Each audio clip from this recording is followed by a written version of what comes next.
See, Loki, he loves this conversation. He does. Loki, what do you think about Loki, it? that glass is not strong enough for you. Are we in a simulation right now, Loki?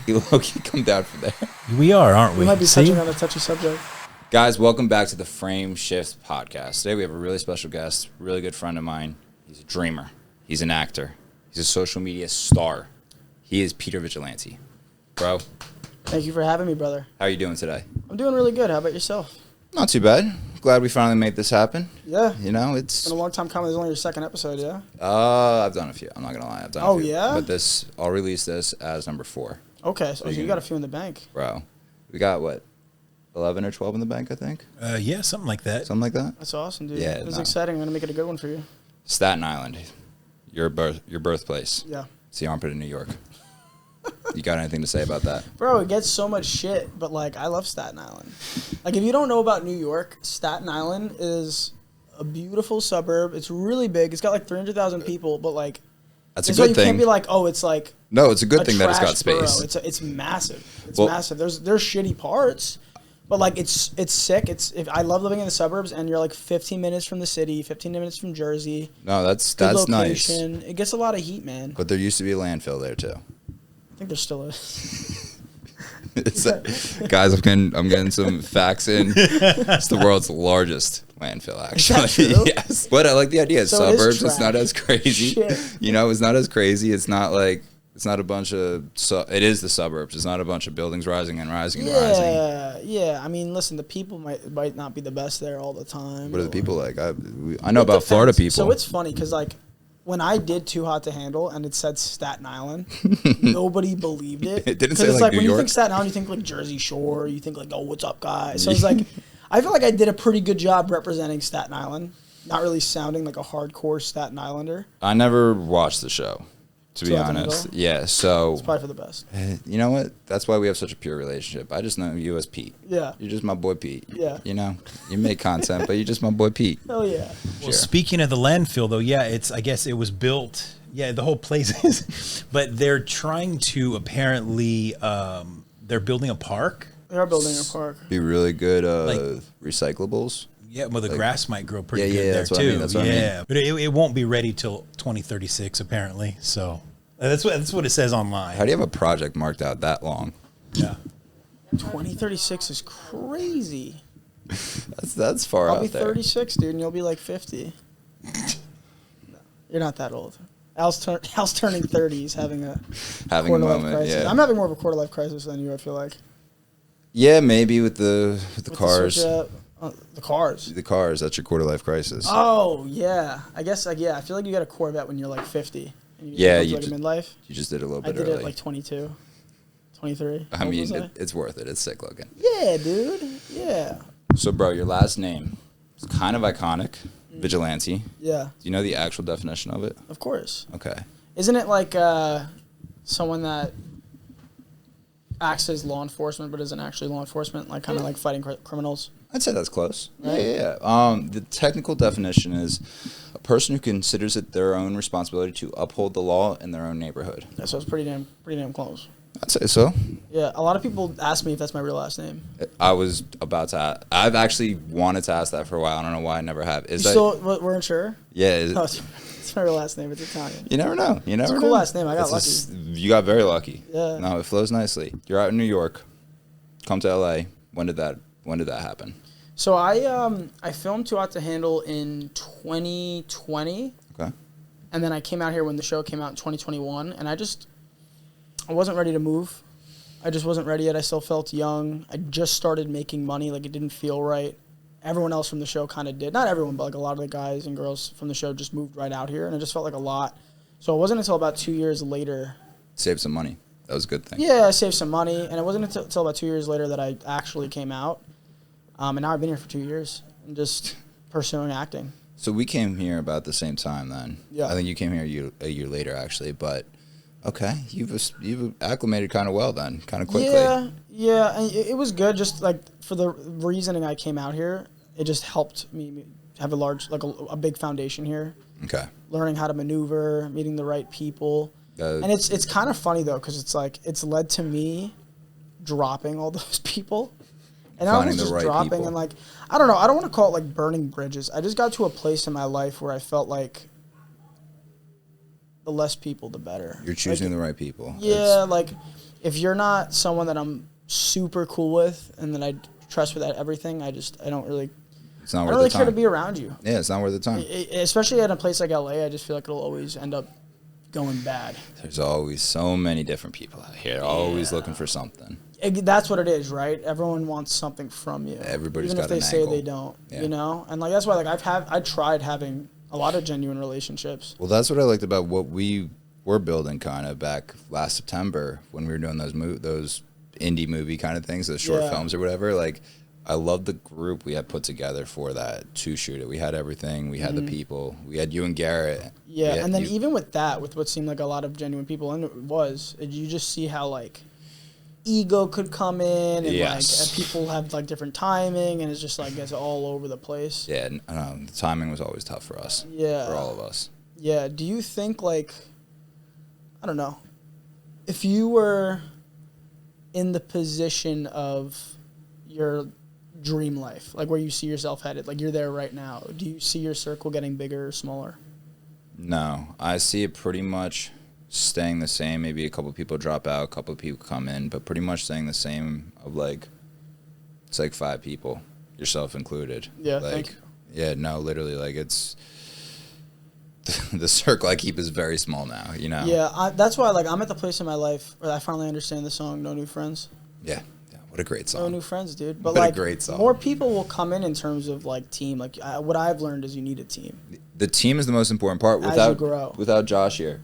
100%. It's the scalability. It's the doing it right, not killing yourself. Yeah, like, you get to a point where it's like, when you're a successful person, you kind of want to do everything yourself, and that's the reason you are successful, right? Like you fucking work so hard to do everything yourself, and then when it's time to outsource, you don't really know what that means. And on top of that, like for myself, I didn't necessarily trust someone to make the right cuts or me neither. Do bro. the content properly. Even with us working together, like how we've been working together for like 2 years filming my podcast, and I'm still the one sitting there fucking cutting my clips. And I'm sure you do a great job. No, but you I'm know so exactly how. OCD. I know exactly what I want, and like no one could do that but yourself. And our method is perfect. You know, you tell me the rough part, I send you the 5-minute clips, and you break it down to 30 seconds. Yeah, and that's how it works, bro. But and as your circle gets smaller, I think it gets stronger too. Yes. Right? If that makes sense, because sometimes you want an army of people, but that doesn't always work, right? The weak links are always the weakest part of that bro, chain. even like 3 people can be too much. 'Cause 2 will always go against 1. Yeah, it'll always happen at some point, dude. Even if it's in a small way. You know what I mean? So I don't know. I used to be like very upset. Like even in high school, I didn't have the biggest friend group. I have a lot of friends back home in Staten Island now, just because I built a lot of people up that I really, really trust.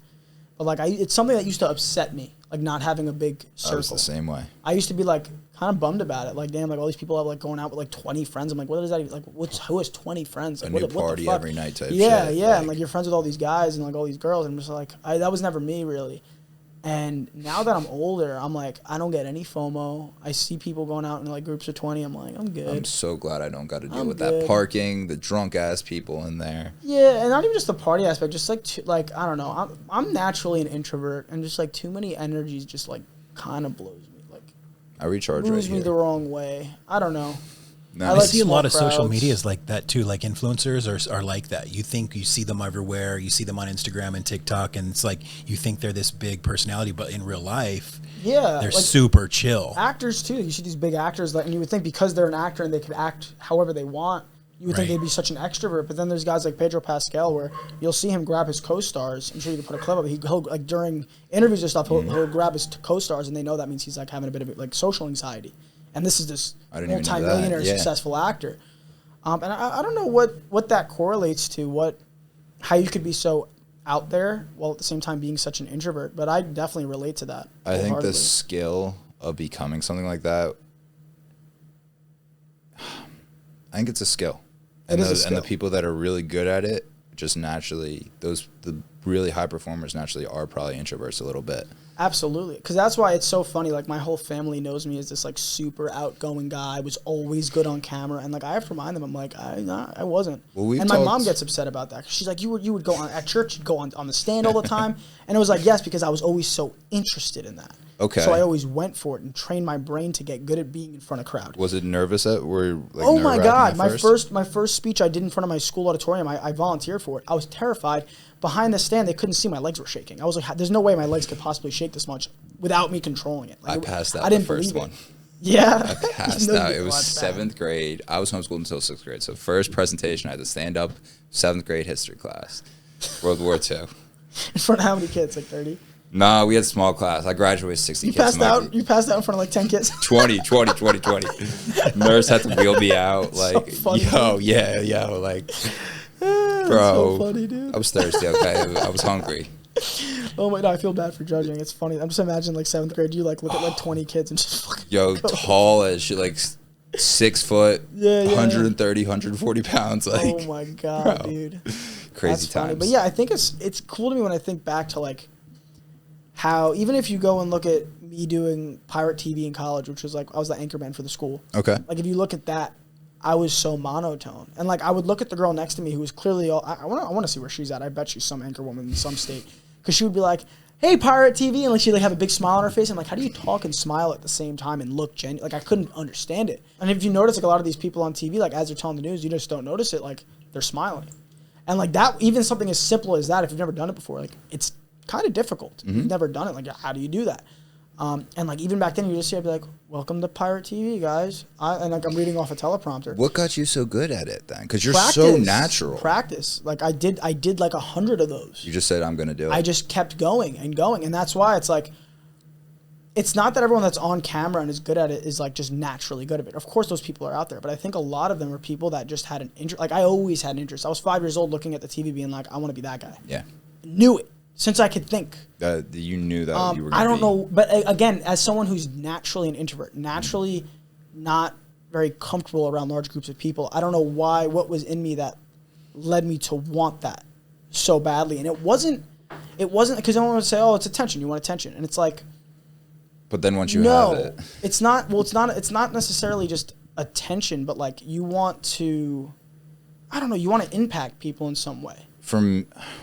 In high school, I was the same way. Like I wanted, let's just use the word attention for now. Like I wanted to be in the center, but I never felt comfortable being there. I always like felt weird about it. Well, maybe it is attention in some sort of way. Like it fulfills a need too, maybe, right? It's just a need that you fulfill it, and then but you don't want to live there. You just want to come back, right? I always say like it's like a chef, right? They cook all day, but when they go home, that's the last thing they want to do.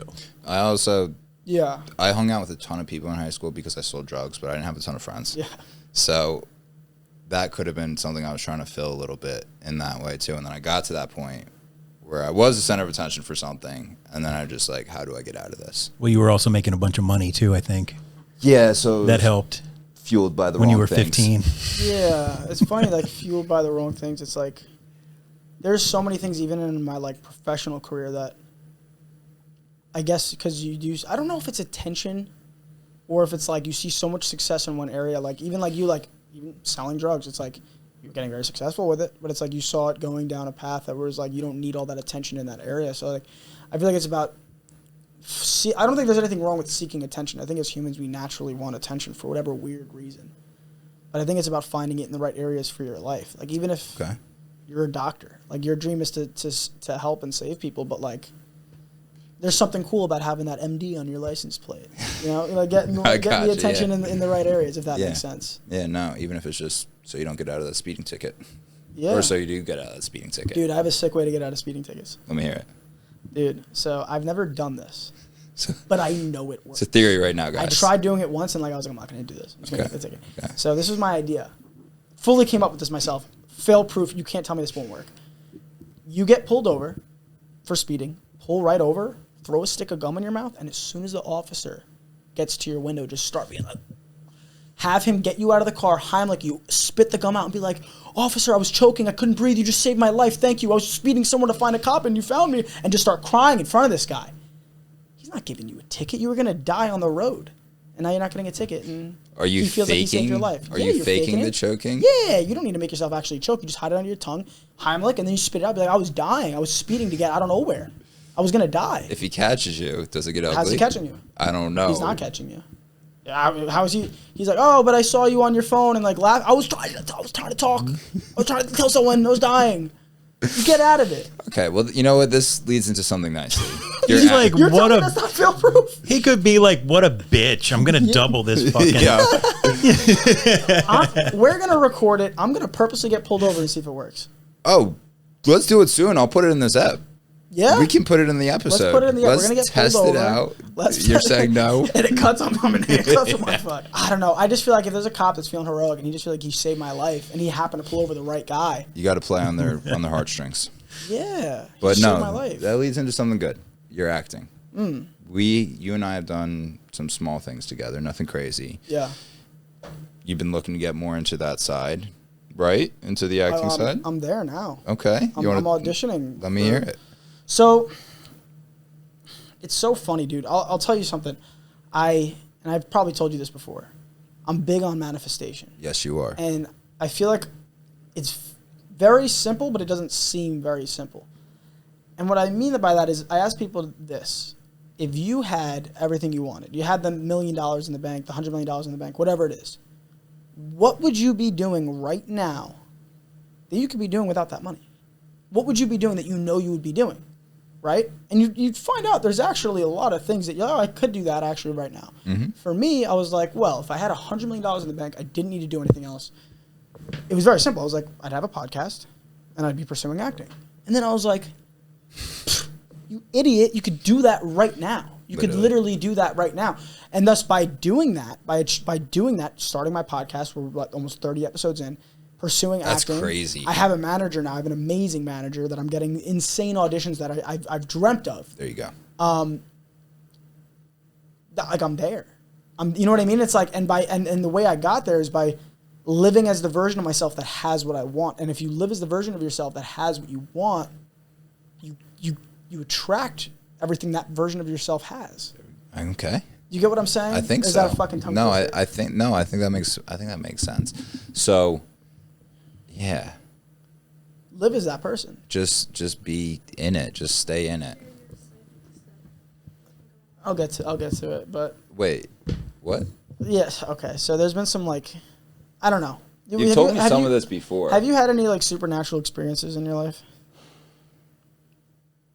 This is the shit that really interests me. I don't think so, but I love conspiracy theories. So when I first started having supernatural experiences in my life, my first thought was how are more people because in my head it was almost like imposter syndrome, not really, but kind of, where it's like, if this happened to me, this happens to a bunch of people. Mm-hmm. Why are more people not talking about this? This proves God. This proves that there's another side. This proves something. So for me, that's what it was like. And it was how are we being so taught that there's not a supernatural? I'm at the place of I know there's a supernatural now just because of all the experiences I've had. And did I tell you how I came back to Christianity officially? I don't think we've actually ever talked about that. So how open do I be about this on air? About how okay. All right, I'm being told. And we can cut anything. I'm not going to cut it. Of course. Fuck it. I'll be fully open. I started, I'm going to start from the beginning. Okay. With my depression. I had really bad depression and anxiety, and I was to the point where I almost wasn't here because of how bad it was. Mm. And it's funny because it was a lot of people say after reality TV and whatnot, it's it could be very downhill for you because you hit such a fucking high of having all this attention and I was still getting attention. I was still getting millions of views on my TikTok, but again, it was that imposter syndrome of it's not good enough. Yeah. Looking back, I was fucking insane because I was doing very well. I was making a lot of money for a 20-something year old. It didn't make sense for me to be freaking out, but I was. Yeah. And I was just dying inside, dude. And somebody came up to me and was I feel like I need to give this to you. And it was a psychedelic, mushrooms. And I was just I read something that day that he gave it to me that was when it's meant to find you, it'll find you. And then this guy comes up to me and gave me that. I was what are the odds of that? So then I went to my mom and I was Mom, I'm gonna take these drugs because I'm at my wit's end and I think it's gonna help me.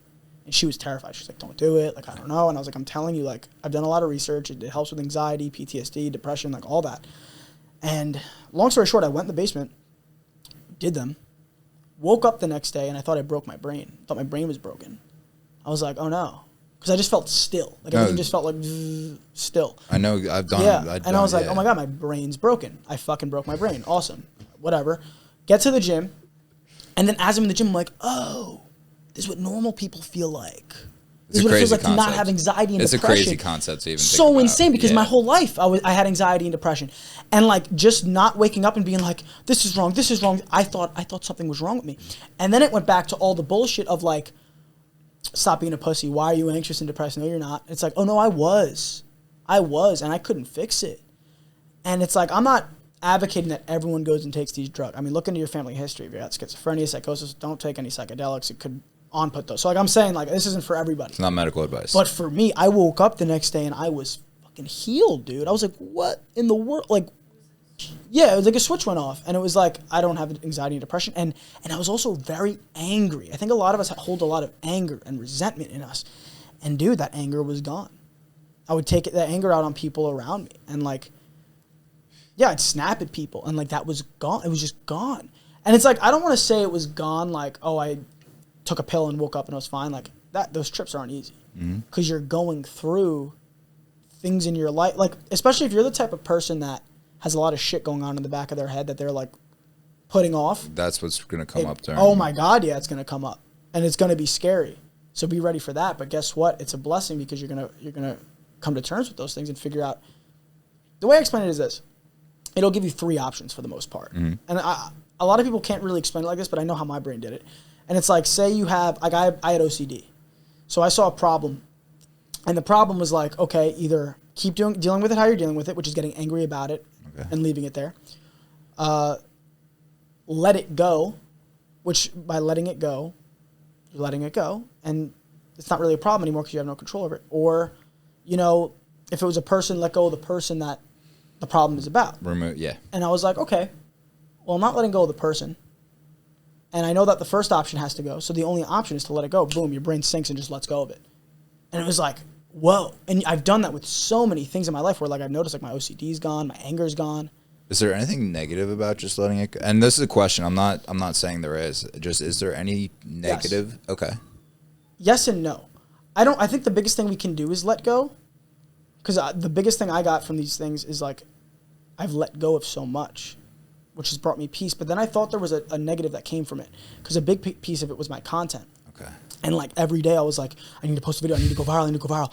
And then I was on a trip and I was like, dude, just let go. And I couldn't let go because in my head, letting go was giving up, right? Like if I let go, I'm giving up. Okay. But then the moment I let go, it was like, oh, letting go isn't giving up. It's just letting go of the stress around it. And now I could pursue it with peace.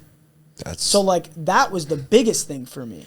You know what I mean? And there was a negative that I thought came from it. And it wasn't a negative, but for a long time, I did think, I was like, oh, did it trick me? Like, yeah, I let go of it, but I'm not posting anymore. Okay. But it's because I was posting from a place of fear and posting content I didn't like, which then led me to being like, what do I want to post? And then I started the podcast. And then it turned it's pretty damn good. Yeah, and it's something that I'm passionate about. Yeah. No. So in going back to the supernatural thing, that's one of the examples then? Is that what you're describing? It's funny, yeah. I took a long route to get here, but on my second trip, I actually don't think I've told this story in full even on my podcast. I'm sitting down and I see like a scary face and I'm having anxiety and I'm like, I ignore it. I'm like, God, please help me. And I just said that and I wasn't even Christian yet. I just said, God, like when you're in these like very meditative moments, you just feel something. I just said, I was like, God, please help me. And I look up and I see these angels coming towards me. Okay. And they didn't look like angels. But I knew they were angels. And it's sort of biblical because when they talk about angels in the Bible, they don't look like people with wings. But they didn't look anything like angels. But I saw these feminine beings coming towards me. And I knew it was just a knowing these are angels. And I'm just like sitting there like tensed up, so much anxiety, going through this trip. And the moment they touched me, and I felt them touch me, I closed my eyes. They touched me, anxiety was gone. Poof, gone. And I've never had an experience in my life where you could be having anxiety and that much of it in an instant. And I was like, whoa, I feel good in an instant. And I stand up and it's like, go to the corner. I'm like, go to the corner. So I walk to the corner and that's when I saw Jesus. And the way I would see things on a trip is like they'll crystallize in front of me. If that makes sense. It's like impossible. It'd be impossible to draw because it's clear. Things crystallize and you can almost make out what they are, and then they form perfect images. Okay. And I see them in 3D. And then I see Jesus in that way.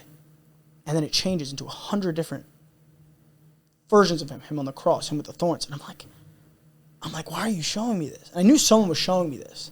Because like I was like, my brain can't even think of these images this fast. Like what is being shown to me? And I'm like, show my brother, like, because my brothers were there. I was like, show my brothers. Like, I don't want to be the only one to see this. And then, like, the moment I said that, I was like, no, this is for you. And this isn't just images. And I was like, oh. And then I started getting, like, information in my head at the same time. I sound insane to the wrong people. But I have this information, and I walk back to my brothers. Because, like, my whole thing of, like, show my brothers, it was like, no, you show them what I'm about to tell you. I was like, oh, okay. Walk back to them, and I just started, like, preaching about stuff that was in my head. I didn't even really know what I was saying. My brother's like, I think that's in the Bible. I'm like, I don't know. So they start looking up the stuff I'm saying, and they're like, this is all in the Bible. All these, you're saying verses. And I was like, what? So then, like, for me, that was my first, it wasn't my first supernatural experience. I've had something crazy happen in the past, but that was like really, in my older age, like my first supernatural experience. But do you think you have to have a where you were on a trip? You said though, right? So did you have to be on some sort of a drug to get a supernatural experience? No, and I'll tell you why. Because that's what I said. So now I'm going crazy because I was always very skeptical. I was an atheist at one point because I was like, I don't have proof. I'm not going to sit here and tell myself that there's a God so that I'm not afraid of death. I was like, I want to be literal. I want to know what the truth is. I was always a truth seeker. But then after something like that, you start to question. You're like, okay, how do you explain that? Because I've never even read this verse that I just said. How do you explain that? No, I don't know. You can't explain that. So then I was speaking to God, and I was like, I don't want to say show yourself, but if I have to take a drug to see you, then that's not, like, you wouldn't let me, if you are real, right, God, if you are real, you wouldn't let me go crazy. You wouldn't sit here and be like, yeah, you took a drug, Peter, now you're seeing Jesus. Like, if you're real, if you're the God of the universe, you're not going to sit here and let me go fucking insane thinking that I'm only seeing you on a drug. Yeah. Well, I stopped taking the drug for a few months, so you can't even say it was in my system, whatever. And I go to sleep one night, and I'm watching a video of a TikTok, and it was very broad, and this woman was just like, the moment you ask for it, be careful what you wish for, but you'll get the sign you've been looking for. And I was like, turn my phone off. I was like, all right, God, come tonight. Go to sleep. And I wake up, and I'm on a beach. And this dream felt more real than any life I've ever lived, any dream I've ever, it felt more real than this right now. Okay. Fully. I can't even describe what that feels like to you, but it just felt real. Again, more real and physical than this. I was there. And my little brother runs onto the boardwalk, and my mom goes, follow him. And I knew that this symbolized following this dream I've had of, like, following God again. And I'm like, yeah. She's like, yeah. And I guess God used my mom because he knew I'd listen to her. She's like, Peter, go. She's like, Peter, go. I'm like, okay. I get onto the boardwalk, fall flat on my back. Lightning strikes in the sky. I see a cross in the sky. Lightning strikes again. I see Jesus in the sky. And I just feel, one thing that I struggled with Christianity was fearing God. To be a God-fearing Christian. A lot of people were like, get scrutiny for that, or they'll be like, oh, you're not supposed to fear God. I felt in this moment the power of God, and it was terrifying.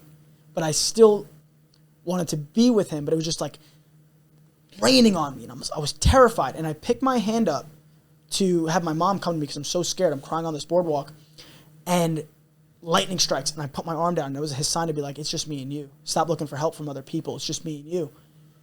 And I was like, okay, and I'm crying. Lightning strikes, and I wake up, and I'm in my bed, and I'm terrified. There were tears coming out of in my dream. But now something that happened in that dream I actually forgot to mention was I said, I accept you, Jesus. I accept you. I accept you. And this energy started going into my chest, like they said, accepting Jesus into your heart. Yeah. There's actual energy coming into my chest. Now I'm awake. I'm actually awake now.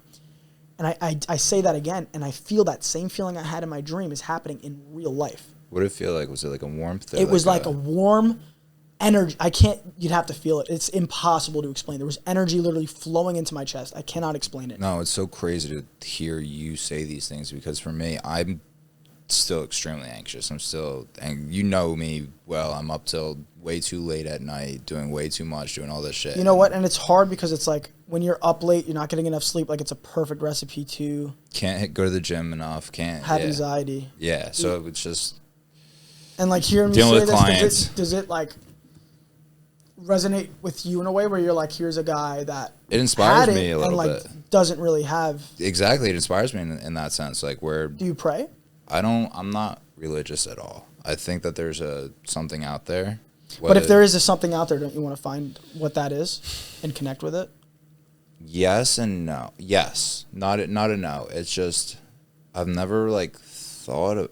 My mom's Christian, my dad's Jewish. I've never really felt at home with any religion really, and like people have always failed me, so I've always just built it up on my own type shit, you know. So a lot of Christians have trouble because of people, like right, like they always go to the people, like people in my church. I mean, I know people that were molested by priests. Like I get it, but it's like here's the thing: do those people represent the religion that you were trying to follow? Yes or no? No. They were demonic figures in your life that were going absolutely against it while saying they were in the name of it, which is like so evil to me. And it's like, that's why I say don't follow a religion, because that's people. It's more the spirituality, like, I guess. it's about your own connection with God. And like anyone could find that. You could find it. And I feel like it's as simple as like I was very, very, very close to my grandpa on my mom's side. Yeah. And like he passed away, I don't know, 10 years. I don't know why I looked at you there. But like 10, 15 years ago, and I still talk to him, like, just like, he was big into camera shit. Like, I still, like, just, I'll be driving in traffic and just talk, like, you know what I'm saying? Like, I'll tell you this, Al. Because, like, I see a lot of, like, Christian speakers online, and, like, they try to convince people there's a God. And, like, for me, there's really one way to convince people. Mm-hmm. And first of all, you have to be open to it. But the second thing is, like, if you genuinely lay down in bed tonight, and you go, God, like, if you give me a sign, I'll follow you. You're gonna get the sign, and it's gonna encourage you to want to pray more. Oh my God, this is real. It's a weird topic for me, not because I have anything against it, just because I've always been so self-empowered. Yeah, because and I've always asked for things too, similar. Like I've asked her, and nothing ever comes, and so I just kind of let it go. It just always goes.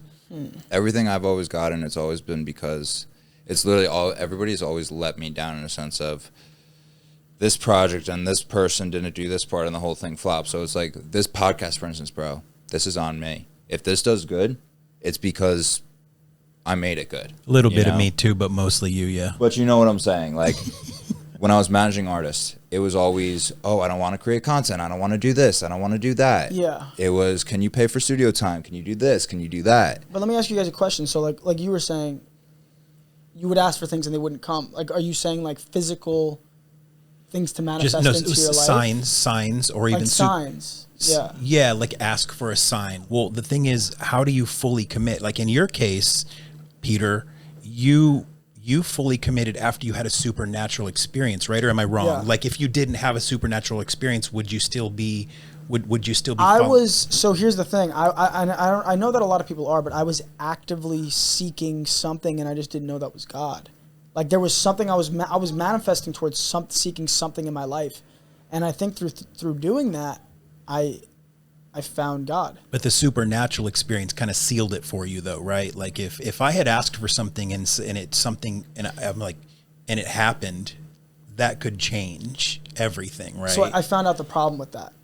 So like, I wasn't seeking something supernatural, and therefore I got it.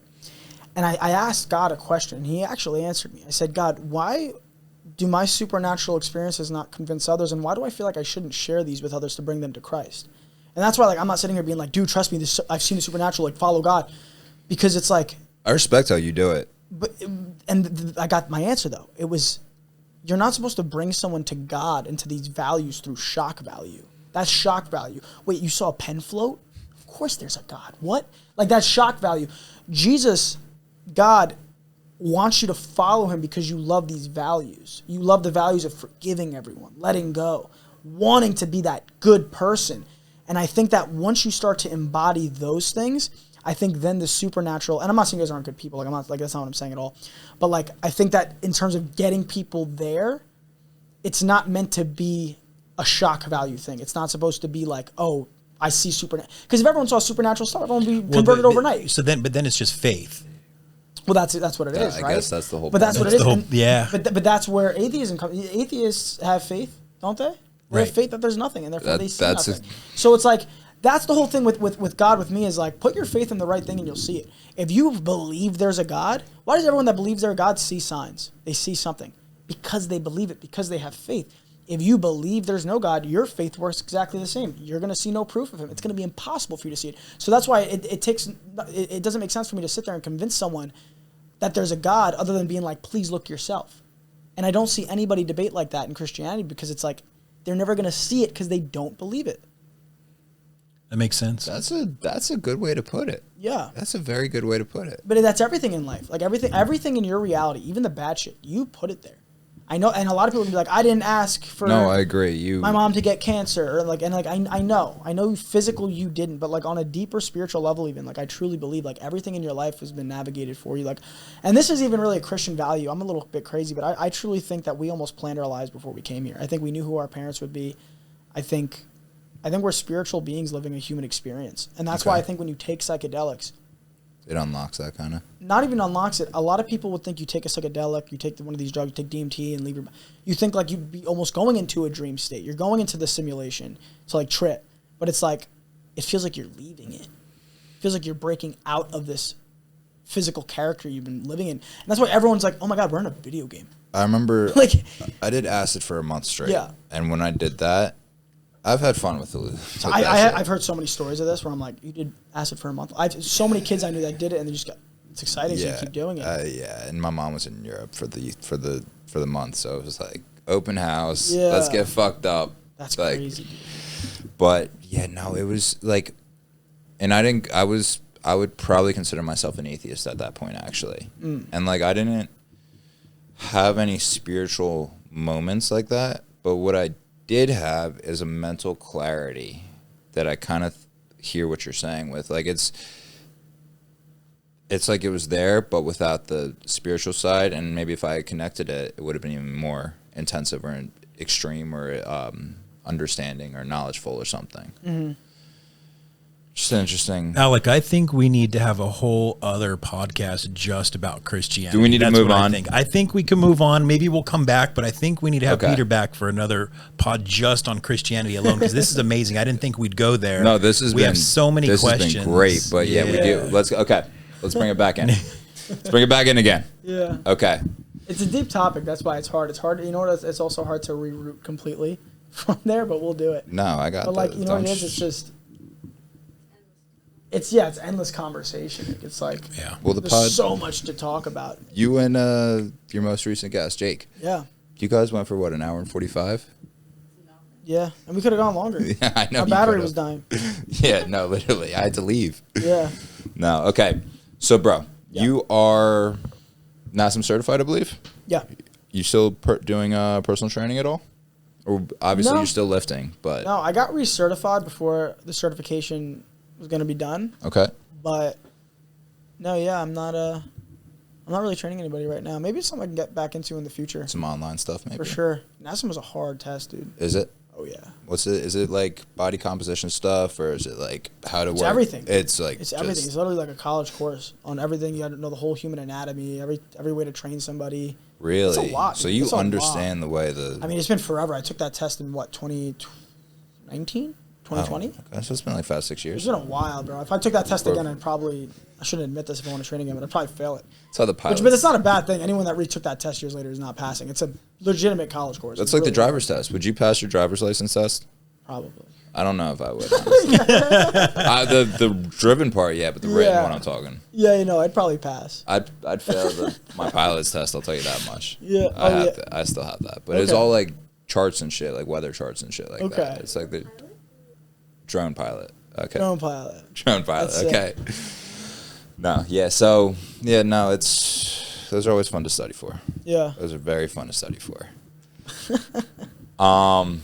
I failed mine, by the way. I did take NASM. I've been a trainer for like 20 years, though, but I failed my first one. Yeah, I don't even, because I do private stuff, so they don't. I'm not trying to go to like a corporate gym. Yeah, looking back, I never needed mine. Yeah, I got it, but I didn't need it. Yeah, I ended up training like group classes of girls. You know what's so funny? You know how I got my classes?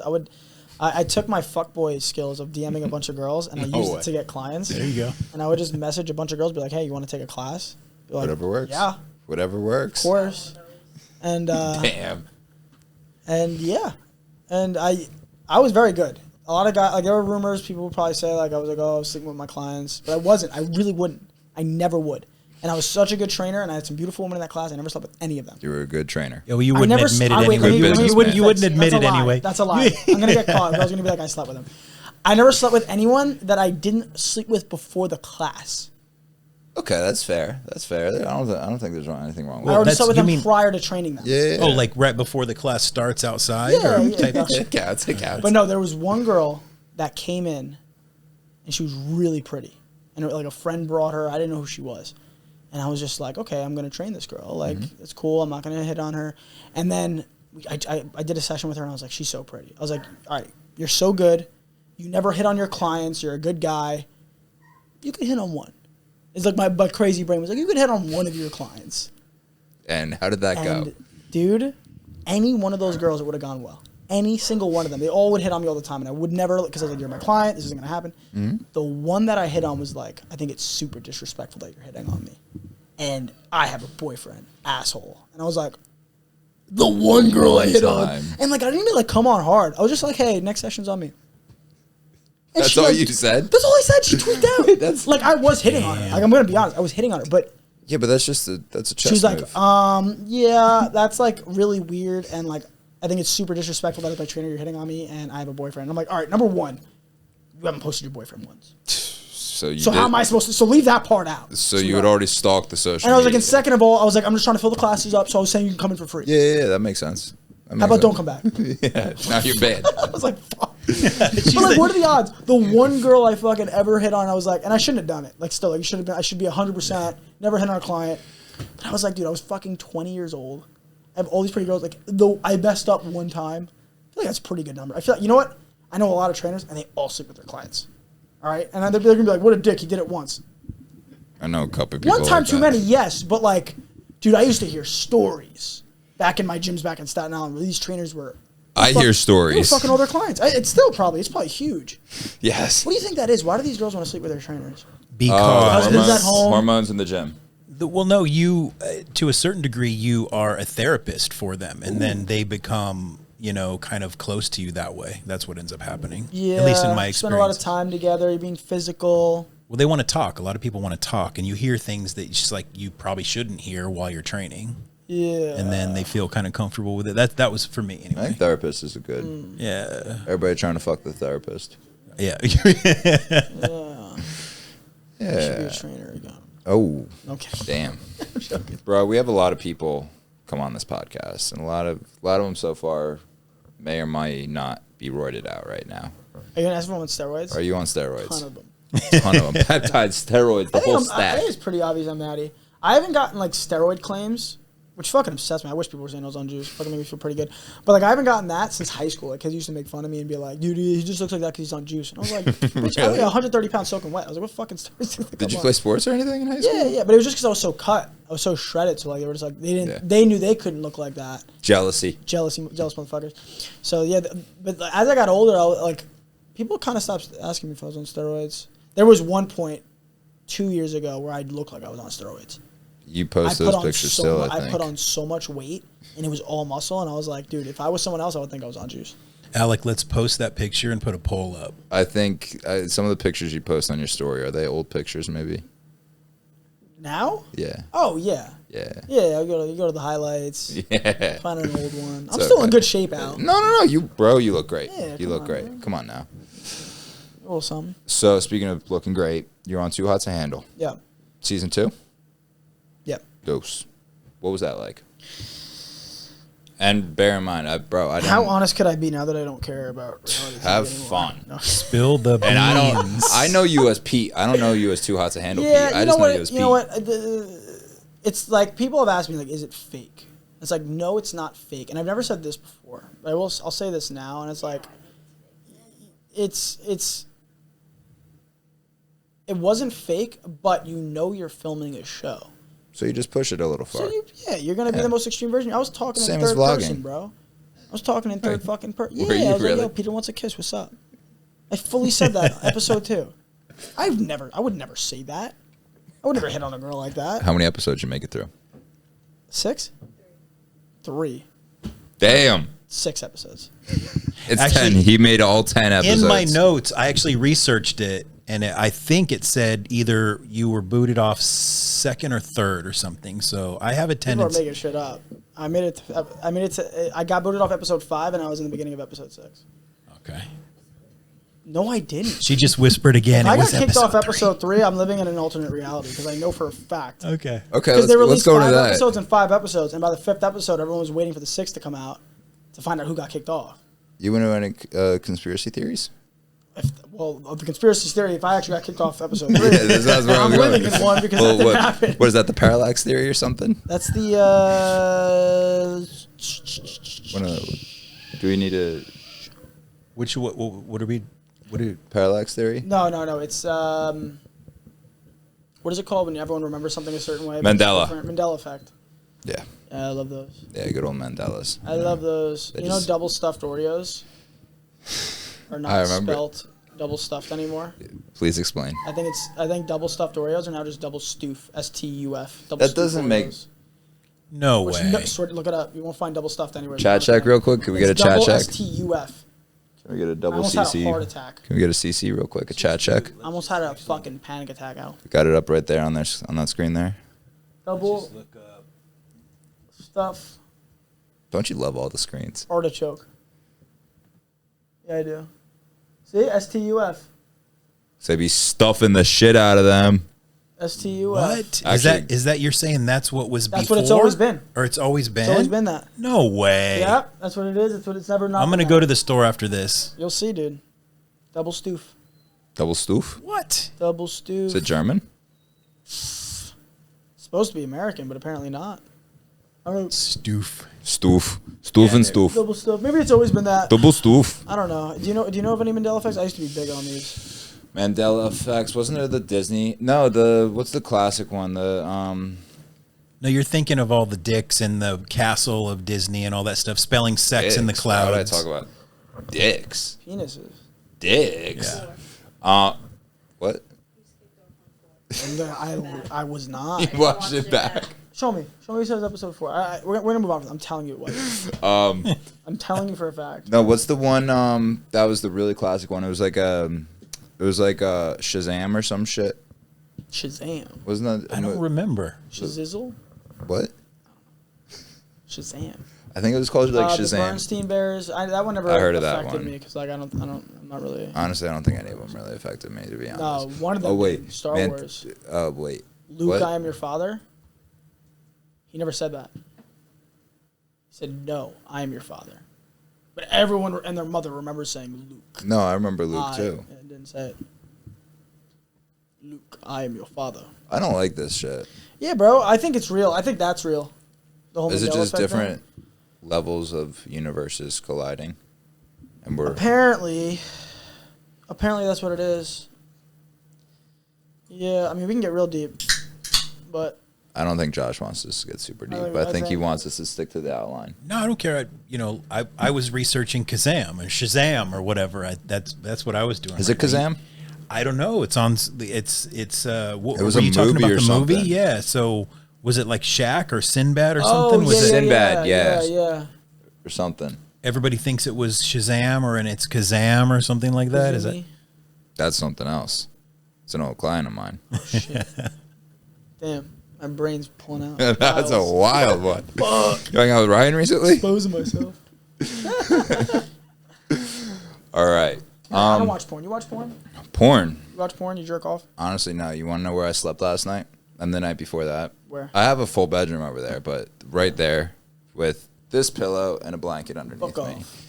No way. It's just like It's like you're like Elon working in the sleeping in the Tesla quite factory. literally, quite literally. It was so nice having that. Remember the old office? We had the couch right there. Yeah. I just crashed on that couch half the time. But like no, so honestly, jerking off on like the floor, it just isn't having the dogs laying next to you. It's just unappealing at that point, you know. Yeah. But, like, what do I clean up with? Loki's fur. I feel you. Yeah, I don't spank it. I save my energy. Yeah, exactly. That's what I was just about to say. You got to hit the gym hard, and if you do that, then you lose your energy and you lose your mojo. It's like, just save it. The moment you finish, you're like, what have I done? Yeah. It's an immediate regret. What have I done? And like I've just done it enough times to be like, I'm going to regret this. PNC, post-nut. Clarity. Yes. Post-nut clarity. Yes. Yeah, dude, it's not good. It's not good at all, but it's not even just the clarity aspect of it. It's like your energy is lower. Like you feel so good when you like go good for like 4 or 5 days without doing it. Well, I'll get drained too. Like if I do, like yeah, you're drained. That's why like the next day I'll even wake up and be like, I feel so much better right now if I didn't. I think a lot of guys need to. I think there's more guys with masturbation addiction and porn addiction than you'd think. It's like probably really bad. That's probably the number one underrated. Yeah, especially addiction like, out a lot there. of these guys that aren't getting chicks. Oh yeah, because that's your only option. I've spoken to guys who are like, I wake up and do it. I'm like, what? Hell yeah, dude! If I woke up and instantly jerked off, I'd be depressed all day. I'd go straight back to sleep. What energy do you have left to go back? As a man, your energy comes from like your testosterone and like being full, man. And like, if I woke up and instantly did that, I'd be miserable. No, literally, I have done that in the They're past. Like, okay, before. so what do you do? It's like a weekend activity. You fall asleep right afterward. It's a weekend activity. It's a weekend activity, you know. I don't know. Outside the 9 to 5. I don't know. I've gotten pretty good at just like forgetting about it. Yeah. Oh, I told you. It's you not guys, showing up. It's not showing up on the mic. It's okay, but that is Al's dog is crying. Crazy. That cry. If you hear it, it's Loki. It's Alex's dog. But if you don't hear it, then that's good. We won't have to do as much editing. He's literally crying. Do you want him to come see if he'll jump on your lap? Yeah, you want to come? Yeah, let's get him. Just him, not Bella. Yeah, so I got addicted to nicotine again. You want one? I've never done a Zyn before. Do it for the podcast. I should do it for the podcast. Just do it for the pod. I'll be your Lowy duck. You don't even put it in. Just like suck on it like I'm doing right now. I'm going to wait. No. If you feel nauseous, just spit it out loud. Yeah, just do like a little bit. It'll get your brain like nice and wired. Fuck, I just got him addicted. Why would you do that? This is probably just better than Blanche. He's smoking on backwards every day. It's probably way 15 worse blunts a day, plus. Oh, so you'll be fine. There's a lot of nicotine in that. There's a lot more nicotine in that than there. These are only 3s. This would be good. Poucher. That's nice, right? Put a little pouch in there, no problem. I plan on quitting soon. That's what they all say. Do I swallow this or do I spit like a... Okay. What is this, a nicotine patch? You want one? Yeah, sure. Yeah. Really? Yeah. Nicotine is amazing for you. It just not. Zins are kind of fire. I've never had one before. Not through you don't want it through smoking. Shout out Zyn. Yeah, bro. Thank you. Oh, Shout out Zyn. Thank you. Hey, relax, chill out. Come here. Come over here. I just saved it. That was crazy. That was crazy I knew that timing. was coming. You wanted to ask me about my psychic abilities? Yes. That was a right supernatural experience. We need to get him just a bed in here. Back to Too Hot to Handle. Okay, we can get... No, I'm just kidding. let's move on from... We got... I love you guys too. Well, no, I wanted to know because you did meet a girl on the show. You did meet someone, right? Not really. Yeah. That's okay. We can't talk about that. I don't. You know what it is? I don't. It's such a distant part of my life now. It feels like, and it's like, I don't know. I'm such a different person now than when I was even on that show. It just feels so foreign to me. Well, that's why I create like, that separation. Like, I know you as Pete. I don't know you as the social media, Netflix, you know. Yeah. I've had girls come up to me and literally be like, oh, you're a douche. I'm like, what? They're like, I saw you on the show. And I'm like, oh, my God. I'm like, do not judge me off the reality show you saw me on. Because, again, I mean, I was talking in third person. You know? Which is like, that's not a good look. I don't do that. I did that in 6th grade one time. Talking in third person? Yeah. Back to trying to get attention. Yeah, oh, yeah. It's kind of cool. I don't know. But you know what it was? That was something that I just did. So. Talking in third person. I want to talk about something kind of serious for a second. Please. It's serious, okay? Yeah. What's up with the pole dancing videos you got? Dude, honestly, it wasn't until recently that, like, because every time, once in a while, someone be like, Peter, Too Hot to Handle, or I saw you in Reality House. Then there's always one that's like, you're the fucking pole dancing dude. And like, you're the wine guy. And I'm like, yes, you've been here for a while. Yes. Honestly, dude, that was just like, when we go back to like getting attention the wrong ways, I just knew, not that there was anything wrong with those pole dance videos. Those were fun. But like, I just knew how to go viral. And I was like, I knew if I had a pole, I knew if I had some wine to pour on myself, like I could make a funny enough skit that it worked. Yeah. And that's what I was doing. And Josh I was damn good on the pole. Fuck yeah. And he couldn't even find all of them. I took a lot of those down. I took most of them down. Well, he found them. We'll put them up on. Found them on Pornhub. No. It was Pornhub. Yeah, actually, it was not porn. It was the other one. Porn. What is it? RedTube or something? RedTube. Oh, it's up on there. You went deep. Let me tell you. No, I mean, dude, those were fun, dude. People love those. Is that one of your most viral videos, or what's your most viral video? My most viral video is a video I made with my dentist. So I got Invisalign for free. I've seen that before. I got my Invisalign treatment for free. I met a guy. I was doing signings for Netflix at like a pop-up in New York. And some guy was like, dude, my mom's like a high-end dentist in the city, and she'll like do anything you want for free. Just come in and post her. I was like, bet. Okay. She fucking did my whole Invisalign for free. And then I was like, well, I gotta get a viral video for her. I made the dumbest video of her being like asking for a syringe, and like I think she's giving me a heart, and she's like, it's great. It's like the dumbest fucking most simple thing ever. He did 100 million views on Reels. That's insane. Did 100 million views. Everyone was always talking about like how pretty she was too. She was a very pretty dentist. I wasn't even looking at her. I was just looking at you. Looking at my eyes, right? Exactly. But yeah, that's my most viral one. But like most viral trend that I ever had, like niche wise, like was definitely the wine. Like a lot of people remember me as wine guy. See, and that was by accident. How that was by did that accident. Start? There was a trend going around where like you'd steal your mom's beer or your dad's beer and chug it in front of them and see how they'd react. Like some two-turn Tony shit. So like my thing was always like, how do I spin a trend on its head? Mm-hmm. So there was another trend where you'd like turn around and like clench your butt on beat. Okay. Boom, and everyone would do it. Like it wasn't even like weird to like do it now looking back. Like I would never like do that.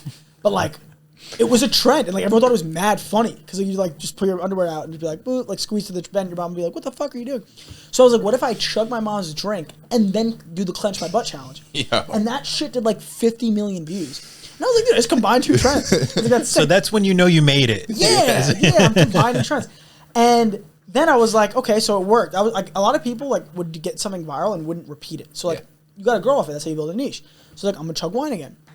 On the next one, the wine dribbled down my chest, and it hit a completely different niche on TikTok of like people that thought it was attractive, and they were like, the wine down the chest. Oh, it almost looks like blood, and everyone was like, you guys are fucking weird. And I was like, I don't care. It's got a million views. Yeah, like vampire kink. And it was like blowing up, and that's kind of how it started. And I was like, oh, they like when the wine goes in my chest. I was like, bet. Third video. It's going all over me. And then it was born. And then people, I poured wine on myself and it blew up. And then I had like wine companies hitting me up.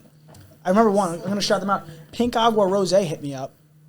We want you to make a video, and I made a sick video. Is that Rick Ross's? What? Is that Rick Ross's? I have no idea, but they hit me up when they were just starting out, and I made a video where and I'm gonna say I pretended to fill the whole tub with Pink Agua Rose, but I used pink dye, and then I was like living in it, like drunk, and then my mom like shows up and she's like, "What are you doing?" I'm like, "This is my new home. I live in the agua." She knew what was going on.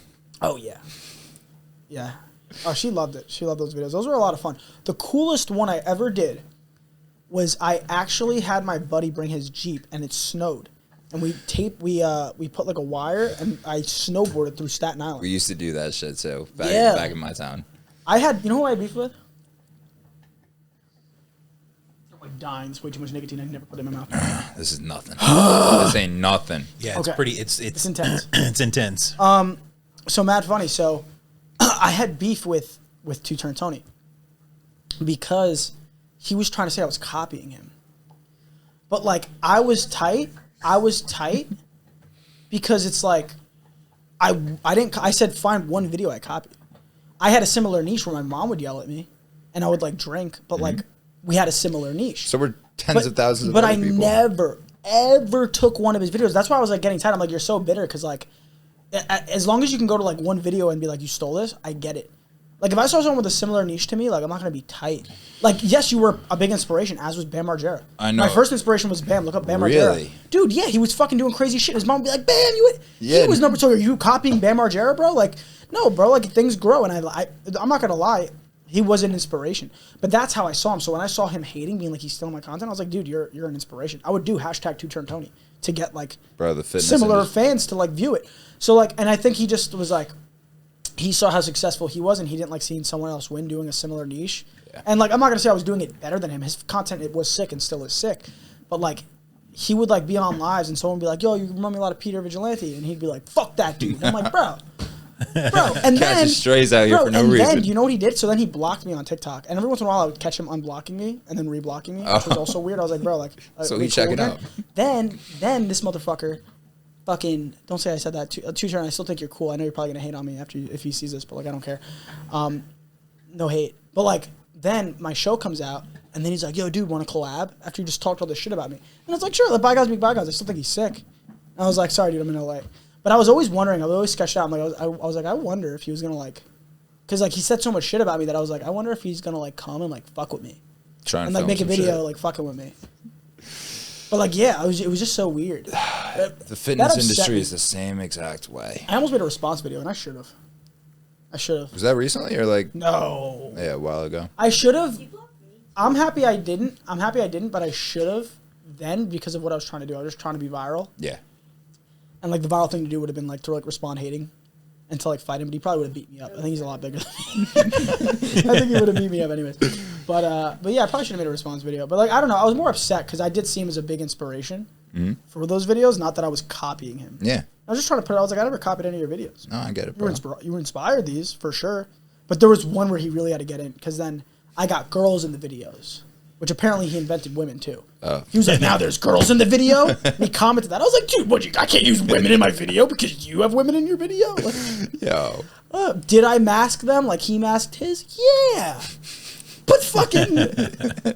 So what? It's okay, I needed okay. them to have like. I thought it was a cool idea. That everyone in the house was mad. Yeah, but back then that was a trend to like have everyone be masked. Like it was like who's the Well, girl? everybody just copied all the trends. Yeah, back but then. like I never stole his video, and then he wanted to like give me a taste of my own medicine, so he would start copying my videos. I forget which one he copied, but oh yeah, I made when I started really blowing up on Too Hot to Handle, especially. I had a trend which was like helicopter D, and like I would have the towel facing the camera, and I would pretend I'm helicopter D'ing whoever's there, and then he copied exactly my video doing it to like his mom or something.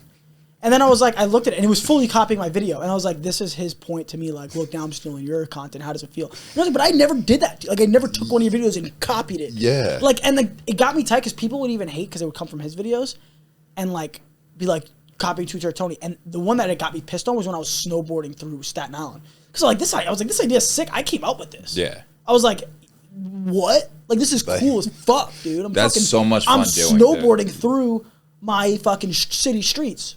Hey. But enough about him. I think he's cool. I think he's fucking got some sick content. Yeah, no. But I don't think he likes me still. And where did all those Because I'm still blocked. Yeah. did all those go big on? I guess that's TikTok, or because there's so many. This is a perfect thing for you guys to discuss because you're so big into this too. Like, what are the difference between like TikTok? It's easy to get so big, right? But Instagram is not. Why? I think it flipped. I think it's easier now to grow on Instagram than TikTok. Really? I think the algorithm switched because Instagram saw what TikTok did and they were like, oh, we want to. I mean, let's talk about what we were just talking about. And we do have to flip batteries sometime soon if we.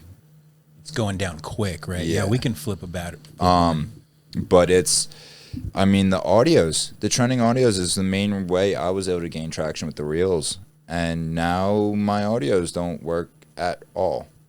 Like you were telling me that. They're just all the way up 24. Yeah, I would just suggest just edit off Instagram when you post it. But then you don't get the audio, I know. the trendingness. You could take the audio and just put the volume all the way down and see if that works.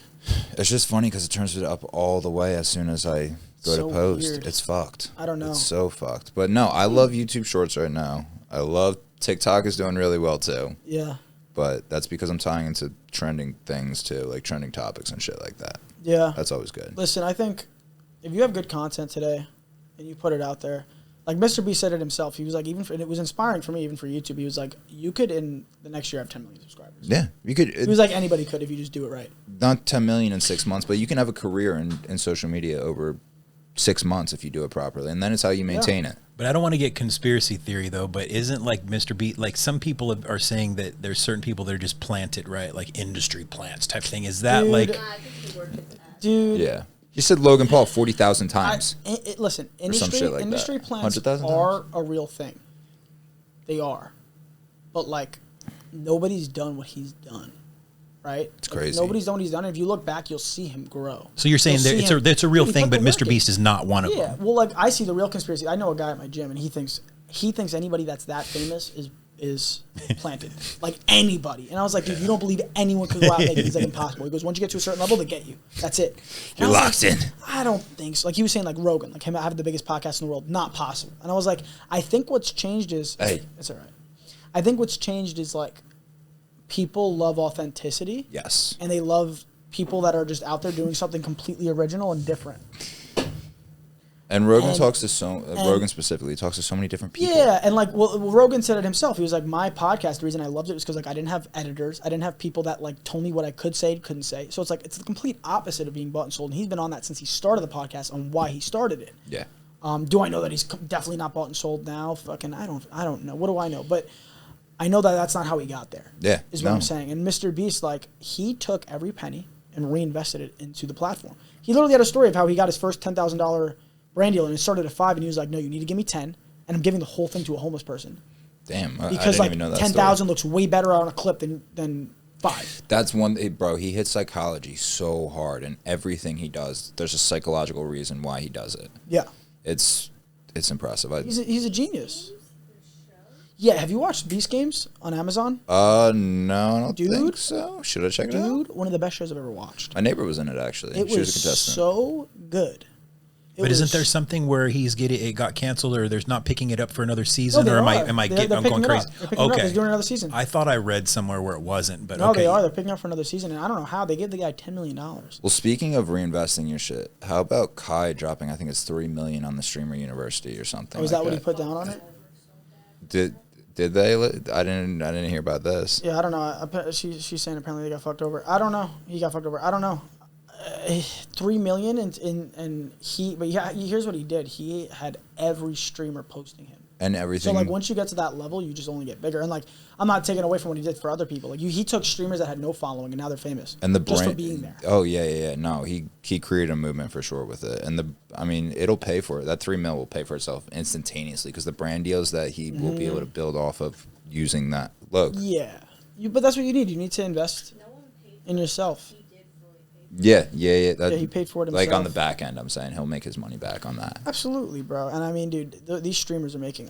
I still don't understand where the money comes from. I don't understand how streamers are making more money than anybody. I did a pod with two of the younger FaZe kids are making a quarter mil a month on brand deals and FaZe and something else. How? Where's the cause see, yes, I understand, but I don't understand how the streamers are the most famous. Like, yes, they have live viewers, and I think that's huge. But even the biggest ones have a couple 100,000 live, which is crazy. They're the most famous in that section. But how does that in that section? But then once you leave that, translates. Does it translate though? No, Speed's the most famous influencer in the world. But bro. that's Kai. Look how many followers they have on Instagram. Aiden, Kai, Speed. But those are like the. But you know what a lot of these streamers do? They paid $30,000 a month on companies to go clip it. Oh yeah. And where that 30,000 goes is they outsource and they're paying clippers that if you get 1 million views, you get X amount of money. Shout out Emery, orange guy. All that money is getting them clipped, and now people are getting paid to do it. So they're all paying clippers. So now the reason they're going so mega viral is they're being posted everywhere.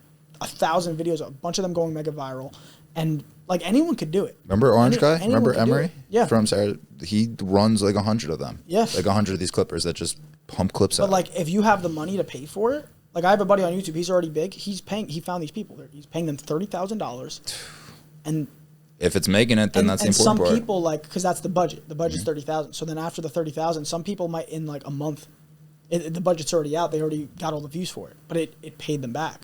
Yeah. That's all brand new viewers coming into them. Mm-hmm. The clipping stuff is insane. No, what do you think about AI in terms of clipping? I don't think it's 100% yet. it's there, and I think people are figuring it out. I think there's some people that can do it. I don't know that like a regular person can go and just like find use ChatGPT and like have it perfectly do things for them. Especially chat. But like someone that knows what they're doing with it, prompts it the right way. And prompts it the right way, absolutely, it's there. All right, guys, if you want to learn more about clipping, more about running a podcast, we got a mastermind on that coming out very soon. It's 76 pages of gold. Stay tuned for that. See it soon. Back to the episode. Do you use Snapchat at all? Yeah. Okay. Yeah, I love Snapchat. Every platform is great, but I feel like they're all for their own things. You know what I mean? Yeah. Like, they all try being each other a little bit, but still, like, they all have their own They try place. to take the best pieces of each one. Yeah, and you see it, like, happening. What do you like about Snapchat? Because it's mostly, unless you're a creator on there, I guess, and getting pushed, how do you reach new people on Snapchat? I mean, if you're not a creator on there, it's kind of hard. But I guess it's still possible. What they did to incentivize more posting on Snapchat was they started paying creators a lot of money, apparently like half of ad revenue. So like Snapchat was kind of dying. It was like you'd watch your friends' stories on there, but like once creators got incentivized to post daily stories, and a lot of them, it like revamped watching stories. Oh yeah. So Snapchat's cool for stories. Like if you like posting daily stories, I feel like people feel like they get closer to the creators they watch because More personal content. You're watching their day. Yeah. Right. So I think Snapchat's become absolutely massive for that. No, and they're a For You page kind of thing, I guess. Once they added that, good. Yeah, it's actually good. It's good content on there. Yeah. Once they added that, was when they came back to life a little bit. I like X, but like I don't like it. Do you call it Twitter or X? I just go back and forth. I still call it. I don't call it X. Yeah, I usually call it Twitter. It's Twitter. Yeah. It's Twitter. I hate when people do that though. It's like social media. Yeah. But it's like you have to call it what it is, though, right? Like it's respect, right? They changed companies. You got to call it X. If you call it Twitter, you're either a dumbass or you just don't know. That's my point on. Or you're just a dick, like me. But see what Peter said straight up X. He didn't say Twitter. He said X. I said Twitter. Yeah, I mean, it's just Twitter. what it is now, and it's easier Dumbass. to say. It's easier to say too, right? Yeah, but then, what do you call it? Because it used to be Twitter, and then you'd tweet. Now it's X, and they say it's like called just a post now, or Xer, or something like. Xer sounds wild. Yeah. I don't know. Yo, you some Xers, boy. Yeah, it's funny how we just made it X. It's so weird. I thought it was gonna be like a porn play or something like that, because it was always like that kind of social media platform. But there's word coming out that he's gonna come out with. I don't know if this is just talk, the Twitter sphere, the X sphere, but there's talks that he's gonna like adopt a cryptocurrency. I heard use that as the cryptocurrency for the platform. Okay. And then once he does that, like that coin is gonna blow up. I mean, last coin he got behind. Doge, right? Pissed me off a little bit. Dogecoin? Yeah. I know a lot of people that made a lot of money and then lost it all. I didn't lose it all. I sold pretty well, but if he had just talked nicely about it on SNL that night. Nah, that wasn't going to help.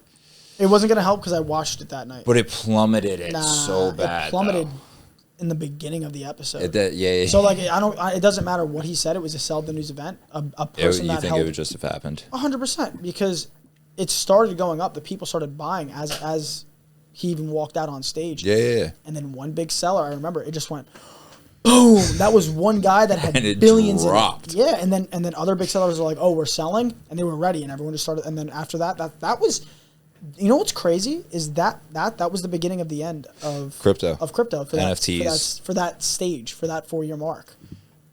Oh yeah, that was before the NFT. I remember after wave. that, everything followed. Everything, all the liquidity was gone. Wait, when was the NFT wave? Was that before or during that wave? That was during that. Okay, yeah, because everybody was on that shit for a while. Yeah, and that went to shit. I mean, NFTs were stupid though. It's like, what is this used for? I mean, I think music. It's an interesting case for it because you can create a song as an NFT and then. Do you know where it's gonna go? I'll tell you where it's gonna go. It's because NFTs are gonna come back. They're just not gonna be called NFTs. It's gonna be digital. What's the word?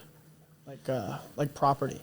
It's gonna be like digital property. Digital assets. It'll be digital assets. Like you're gonna be in Grand Theft Auto. I'm not saying Grand Theft Auto is gonna do this, but like you're gonna be in a video game and like Snoop Dogg's going to own a house, and some millionaire's going to be like, I want the digital house next to Snoop Dogg. Well, bro, that's and you're going to buy that house for 10 million Ethereum. Okay, so and now you own digital assets, and that's it. So that's just the metaverse, right? Yeah. We just have to get it to that point. But people are people are already spending real world money on video games, and like there's stuff like in Counter-Strike where you could resell your knife for $1,000 that you found in a box for $5. That's okay. So it's like that's already happened. So now what happens when we're so immersed in video games and like you like your life in the metaverse more than you like your life here, and like you're you don't got Ready a job, Player One. you're just making ends meet to live in your apartment, and now you can't wait to get in your metaverse house, and like you're working real hard in there to get like the perfect apartment and gun in the metaverse, and you gotta own it, and then you could sell it to other people for real money, and that stuff's gonna actually be worth something.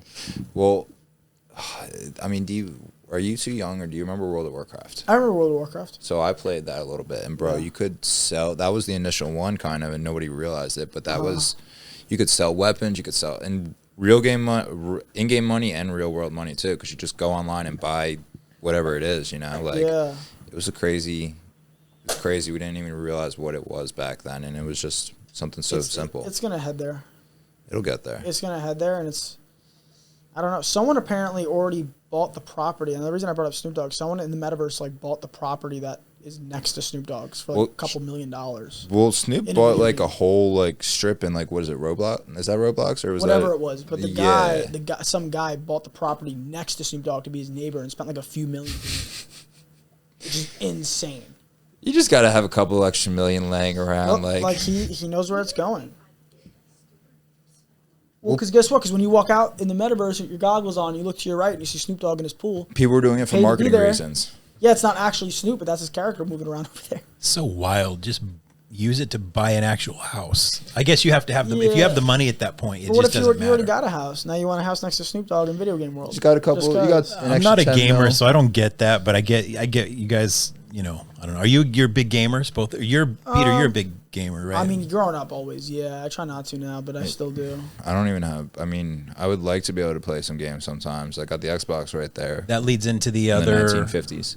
The other social media. What about Twitch? Is that a big thing now? Is that for gamers, streaming. right? Yeah. So that's just straight streaming, right? Or no, you play games on Twitch, right? Yeah. You can stream anything. Yeah. You can stream anything on Twitch. But the biggest thing with streaming now is IRL, like in real life. Yes. Going around, talking to people, doing your thing. Like what's his name? Speed. He's going around the world. Yeah, no, it's crazy. Bro, you know who? I'm not going to say his name, but I just did a podcast for him recently. I think I told you about it. Yeah.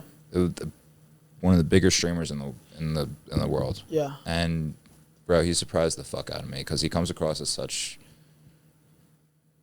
I don't even know the word to use. Good dick? Not a dick, just like a little prick.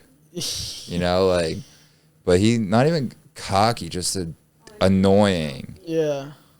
But like, bro, he like super smart, really well spoken, like just knows what he's fucking doing type shit, Yeah. Same way you played the system. Yeah.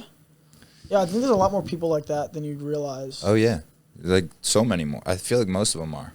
Yeah, and that's why I tell people not to judge based on content. Judge all. I mean, you could judge someone based on their content if you don't agree with what they're doing, I guess. But like a lot of people are just playing a character and they're making a lot of fucking money doing it. What's the difference? I mean, it's interesting because like actors, they've always been associated with the roles they play in their movies.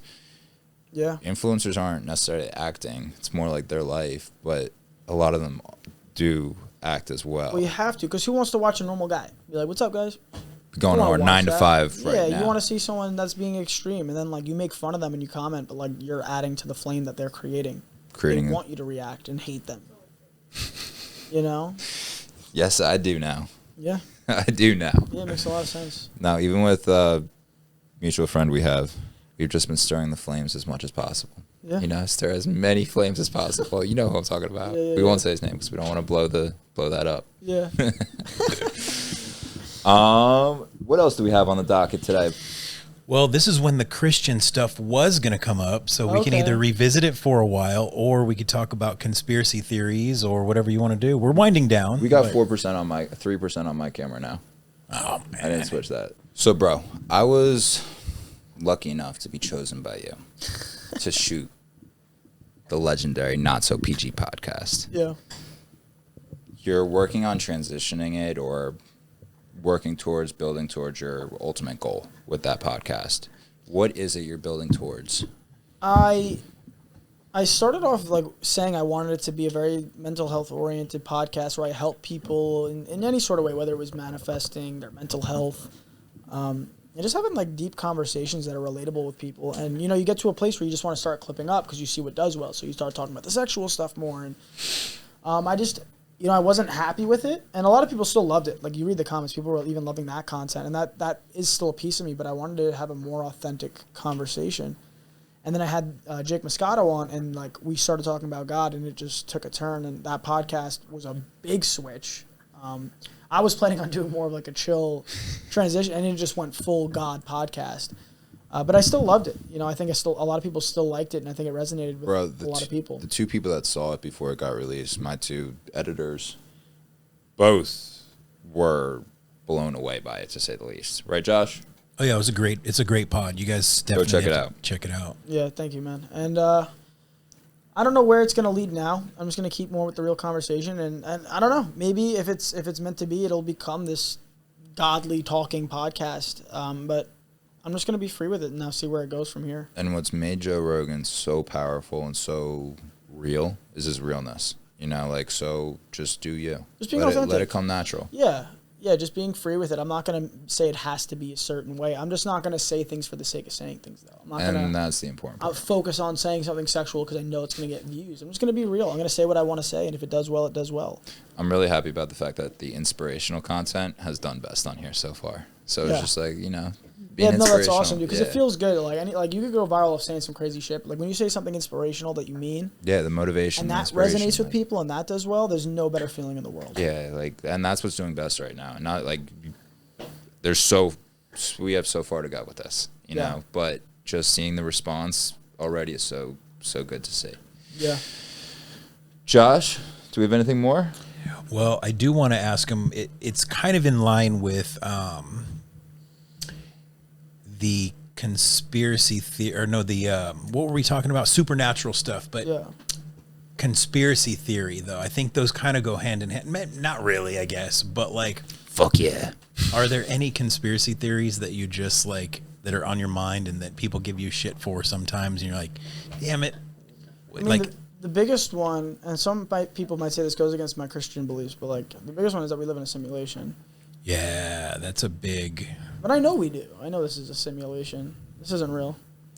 And you break out when you do. You break out when you take a lot of psychedelics or you die, and then game over. See, my thought on it is I think it's my view is the wrong view, though. I think we're in a simulation, but people are playing us, and so you can't really break out of it. Like they're controlling you. Yeah. That's not how you're viewing it, though, right? Yeah, or are no, you? it is. It is. Okay. And, but who's controlling you?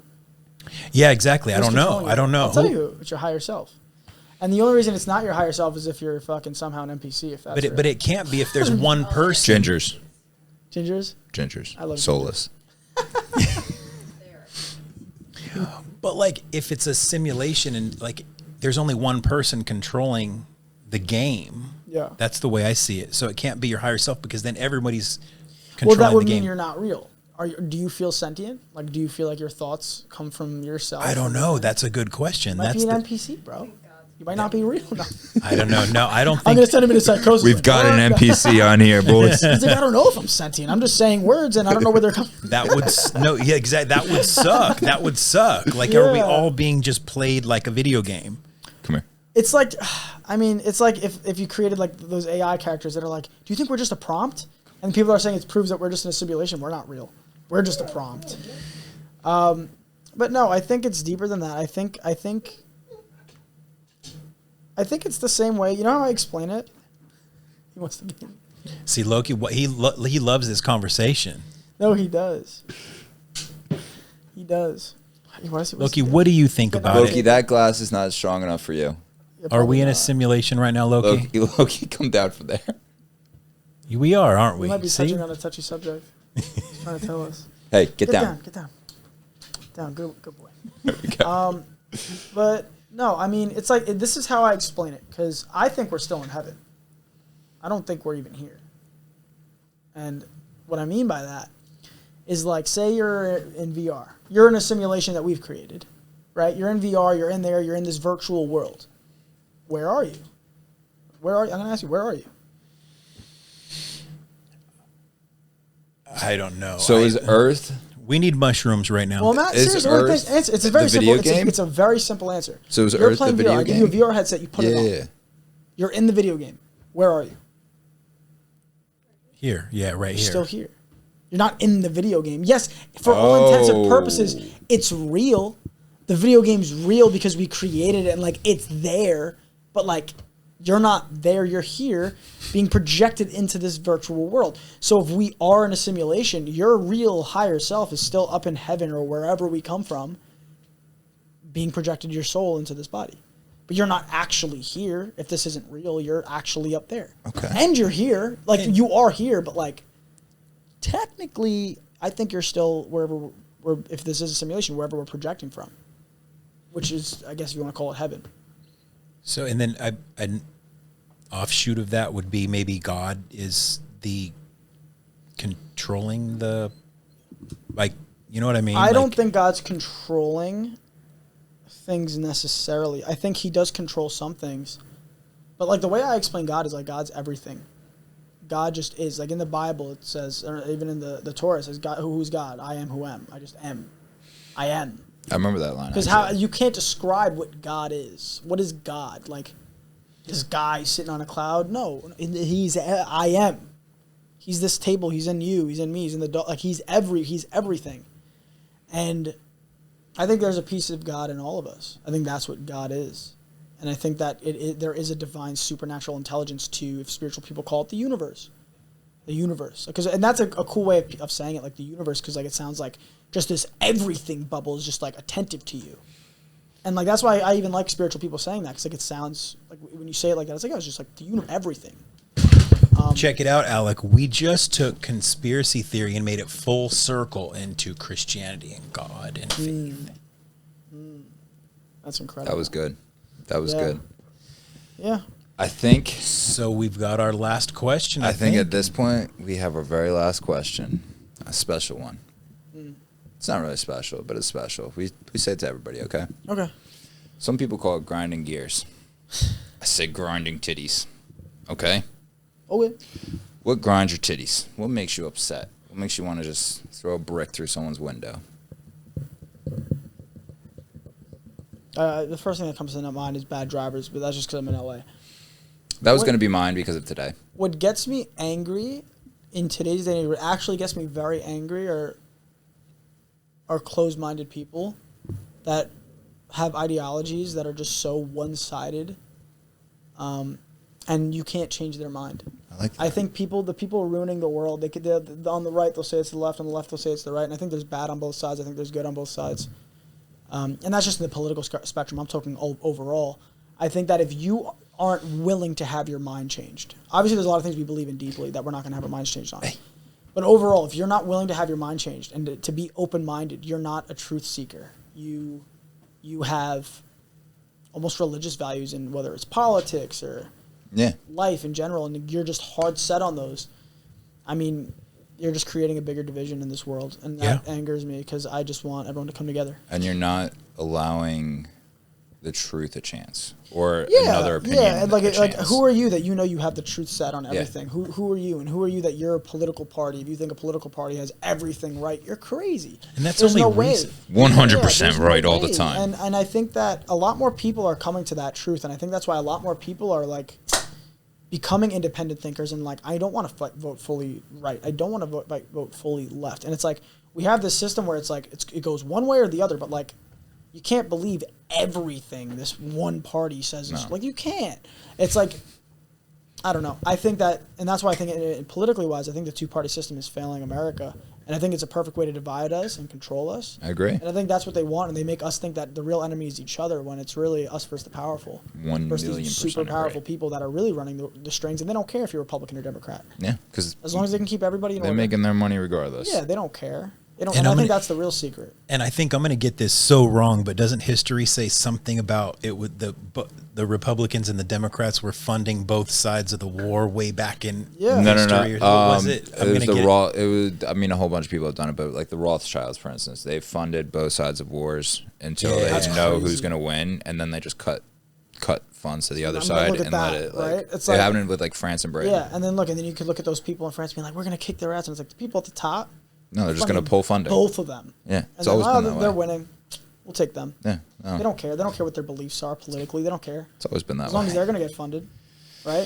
It's crazy. Yep. So it's a crazy world. I would just say to people, be more open-minded. There's something.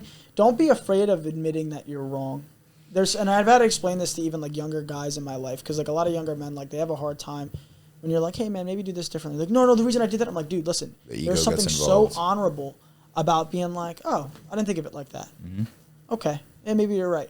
Like, and you think that like by being wrong, like, oh, people are gonna look at you differently. You know how much I respect people, and they're like, oh wow, that's a good point. I actually didn't think it. I respect you because it shows what an open-minded thinker you are. It doesn't matter if you were wrong about something. Exactly. Be more open-minded. Be like, okay, why do you think that way? It's about getting the right answer, right? Open discourse. Yeah, but like.